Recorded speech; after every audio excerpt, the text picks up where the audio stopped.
नमस्कार दोस्तों, आप देख रहे हैं हमारा खास विश्लेषण, जहां हम आपको दुनिया की बड़ी खबरों के पीछे की सच्चाई समझाने की कोशिश करते हैं। मध्य पूर्व में हालात लगातार बिगड़ते जा रहे हैं। ईरान, अमेरिका और इजराइल के बीच जो टकराव शुरू हुआ था, अब उसका तीसरा दिन चल रहा है और हालात पहले से ज्यादा गंभीर दिखाई दे रहे हैं। आज दिन भर कई ऐसी तस्वीरें और वीडियो सामने आए हैं जिनसे ये साफ होता है कि इस जंग का असर सिर्फ एक देश तक सीमित नहीं है, बल्कि पूरे मध्य पूर्व में इसका असर दिखाई देने लगा है। सबसे पहले बात करते हैं इजराइल की। इजराइल के कई इलाकों में लगातार मिसाइल हमलों की खबरें सामने आ रही हैं। खासकर बेरशेबा इलाके में हुए हमले का एक वीडियो सामने आया है, जिसमें साफ देखा जा सकता है कि आसमान में तेज धमाके हो रहे हैं और लोग डर के माहौल में भागते दिखाई दे रहे हैं। बताया जा रहा है कि इस हमले की रिकॉर्डिंग किसी आम नागरिक ने नहीं, बल्कि एक अमेरिकी अधिकारी ने की है, जो उस समय मौके पर मौजूद था। इसी बीच एक और बड़ी खबर कुवैत से सामने आई है। कुवैत में भी दिन के उजाले में मिसाइलें गिरने की खबर सामने आई है। स्थानीय लोगों के मुताबिक उन्होंने तेज धमाकों की आवाज सुनी और आसमान में धुएं के गुबार उठते हुए देखे। इन घटनाओं के बाद पूरे खाड़ी क्षेत्र में डर और अफरा तफरी का माहौल बन गया है। लेकिन सबसे ज्यादा चर्चा जिस बात को लेकर हो रही है, वो है अमेरिका की भूमिका। कुछ तस्वीरें और रिपोर्ट सामने आई हैं जिनमें यह दावा किया जा रहा है कि संयुक्त अरब अमीरात से अमेरिकी सैन्य हेलीकॉप्टर और विमान वापस जाते हुए दिखाई दिए हैं। इन तस्वीरों को लेकर कई लोग ये सवाल उठा रहे हैं कि क्या अमेरिका इस संघर्ष से पीछे हटने की तैयारी कर रहा है। हालांकि इस बात की आधिकारिक पुष्टि अभी तक नहीं हुई है, लेकिन इन तस्वीरों ने पूरे इलाके में एक नई बहस जरूर शुरू कर दी है। इसी बीच एक इंटरव्यू भी काफी चर्चा में है। ये इंटरव्यू कतर के मशहूर मीडिया नेटवर्क अल जजीरा को दिया गया बताया जा रहा है। इस इंटरव्यू में सऊदी अरब के एक अधिकारी ने यह दावा किया कि अमेरिका ने अपनी एयर डिफेंस प्रणाली का फोकस बदलकर इजराइल की सुरक्षा पर ज्यादा ध्यान देना शुरू कर दिया है। उनका कहना है कि खाड़ी के कई देश इस वक्त खुद को असुरक्षित महसूस कर रहे हैं, क्योंकि वहां मौजूद अमेरिकी सैन्य ठिकाने भी ईरानी हमलों के निशाने पर हैं। अगर इस बयान को सरल भाषा में समझें तो इसका मतलब ये निकलता है कि खाड़ी के कुछ देशों को लग रहा है कि अमेरिका इस समय अपनी प्राथमिकता सिर्फ इजराइल की सुरक्षा को बना रहा है।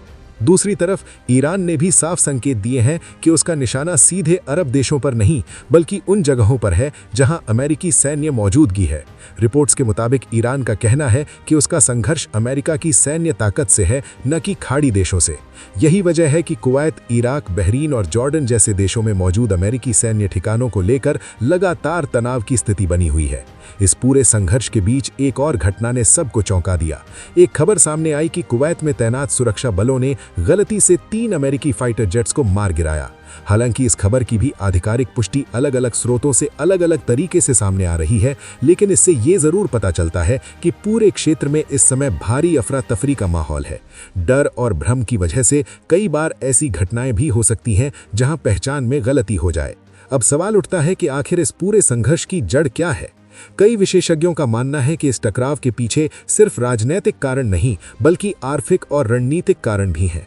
मध्य पूर्व का एक बेहद महत्वपूर्ण इलाका है स्ट्रेट ऑफ हॉर्मुज। ये समुद्री रास्ता दुनिया के सबसे महत्वपूर्ण तेल व्यापार मार्गों में से एक माना जाता है। दुनिया भर में जो कच्चा तेल सप्लाई होता है, उसका बड़ा हिस्सा इसी रास्ते से होकर गुजरता है। यही वजह है कि इस इलाके पर नियंत्रण को लेकर लंबे समय से वैश्विक शक्तियों की नजर बनी हुई है। ईरान इस क्षेत्र के काफी करीब स्थित है और उसकी भौगोलिक स्थिति उसे रणनीतिक रूप से बेहद महत्वपूर्ण बनाती है। दूसरी तरफ अमेरिका और उसके सहयोगी देश भी इस इलाके में अपनी सैन्य मौजूदगी बनाए रखते हैं ताकि समुद्री मार्ग सुरक्षित रह सके। लेकिन जब क्षेत्रीय तनाव बढ़ता है तो यही रणनीतिक जगह विवाद का केंद्र बन जाती है। इसी बीच अमेरिकी राजनीति में भी इस संघर्ष को लेकर चर्चा तेज हो गई है।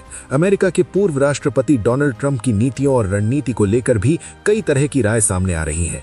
कुछ लोग मानते हैं कि अमेरिका की प्राथमिकता हमेशा अपने रणनीतिक सहयोगियों की सुरक्षा होती है, जबकि कुछ विशेषज्ञों का कहना है कि अमेरिका की नीति हमेशा अपने हितों के अनुसार बदलती रहती है। इतिहास भी यही बताता है कि अंतर्राष्ट्रीय राजनीति में कोई भी देश स्थायी दोस्त या दुश्मन नहीं होता, बल्कि स्थायी होते हैं तो सिर्फ हित।